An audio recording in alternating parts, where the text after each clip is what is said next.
beyond degrees. When I was a kid, I had my life planned out in milestones. I knew when I was going to complete secondary school, when I would complete my first degree, and even up until when I'd complete my PhD. By my calculations, I should have bagged the PhD at 25. And I know I'm not the only one on this table. The younger me thought that the sequence of things was to complete school first and then start life afterwards. And since I knew that PhD is like the final lap of the academia, the idea I had was that for me to be able to say I was done with school, I must have completed my PhD. Now, getting a PhD at 25 is not altogether a bad idea, but the problem is that there were a few things wrong with my ideology. Number one, I did not really understand the essence of school. Number two, I knew I wanted to get a PhD, but the only reason at that point was because to me, it signified completion. Number three, I felt that once I'm done with school, I don't have to read any more books or learn anything else. I can simply start living the good life. Number four, I did not realize that there was really no clear sequence. It's all a mix, and that even if you are done with school, it does not mean you'd stop learning. As a matter of fact, that's where the real learning begins. By the time I completed my undergraduate degree, my ideologies had changed.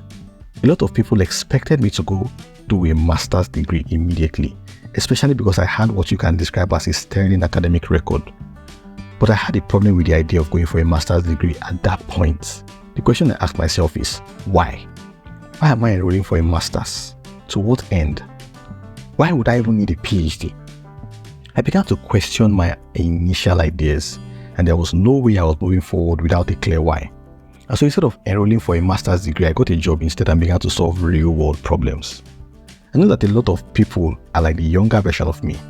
They're probably about to enroll for a degree, perhaps an undergraduate degree, perhaps a master's or a PhD. Beautiful idea, but the question is, why?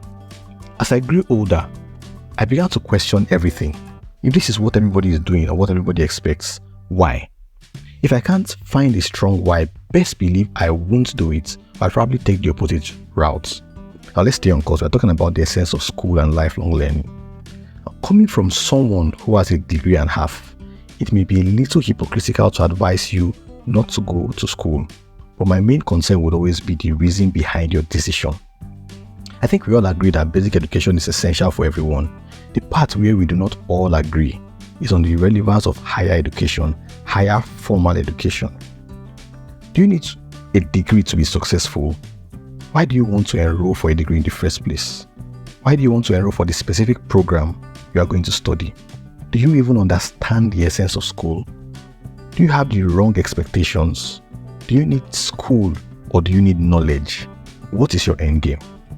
I was speaking to a friend some weeks ago who had just completed their first degree and was contemplating between doing a master's or practicing.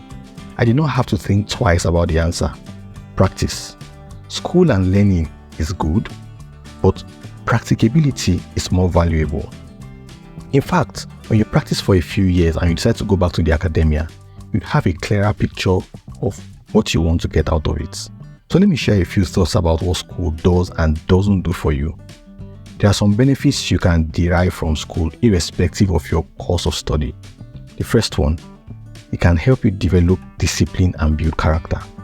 It takes a lot of discipline to attend classes consistently, do assignments and projects, and meet up deadlines. You'll need this in the real world. Number two, learn the theories and understand what is possible. When you come out of school and face the real world, some of the theories you learn in school will come in very handy. When you combine these theories with practical experience, you can achieve success. Number three, you can build your network in school. Especially if you get involved in extracurricular activities, you get to meet people and form connections that can be very valuable after school. And number four, you can explore entrepreneurial opportunities. You may choose to start a side hustle while in school and nurture it. The experience you gain from here will be very useful afterwards. Now, there are also a few things that school does not do for you. The first is that school does not drive out ignorance. You'll be surprised to see PhD graduates who are not very sound in their thinking. A PhD does not automatically confer common sense on you. And the second one, school does not also guarantee you a job or pull you out of poverty. The most educated people are not the richest. And getting good grades in your degree is not a prerequisite for landing a good job, at least not in current times. This goes to show that there are some flaws in our educational system. One of the flaws is that it has a way of giving you a false sense of an accomplishment. Getting straight A's is not proof that you know anything. I'd rather say that it's proof that you understand the system, and in the words of Elon Musk, that you can do your chores. In my freshers year as an undergrad, I buried my head in books, but my results were not so great. I saw my mates solving past questions and getting straight A's. While I probably had more knowledge from reading than those with the A's, they had the results. And so in my second year, I changed my strategy, and the change reflected in my grades. I still spent time to understand the theories, but I also knew that without the grades, there was no evidence that I knew the things I claimed to know. So what happens is that because the system tends to recognize people with the results, people go to ridiculous lengths to get the results, even if they have to cut corners. You could cut corners in the academia, but certainly not in the real world. In the real world, you are faced with real problems, and the solutions are not gotten by hallucinating the things you've memorized from textbooks. They're gotten by using your brain to think up innovative ideas and execute them. So if going to school or getting good grades in school is not the key to success, where does this leave us? Should we go to school or not? Should we strive to get good grades or not? My answers: first of all, by all means, go to school. Get a PhD if you may, but ensure that your why is clear. Ensure that you're not going for the wrong reasons. You must also note that getting a degree does not automatically guarantee you life success or a good job. You need to be able to solve real problems, and unfortunately, a degree does not necessarily confer the problem-solving skills that you need for the real world. About the grades, are good grades important? My answer to this question is that if you have the opportunity to do anything, give it your best shot. While your success may not be attached to good grades, I have never seen anybody who got disadvantaged for being an A student, but I've seen people disadvantaged for getting poor grades.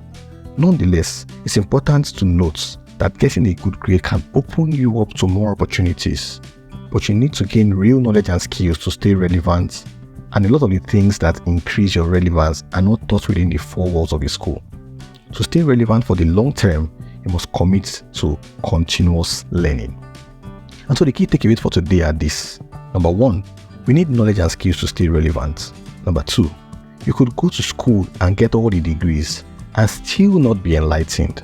School has its benefits, but you must be sure that you have the right expectations from school.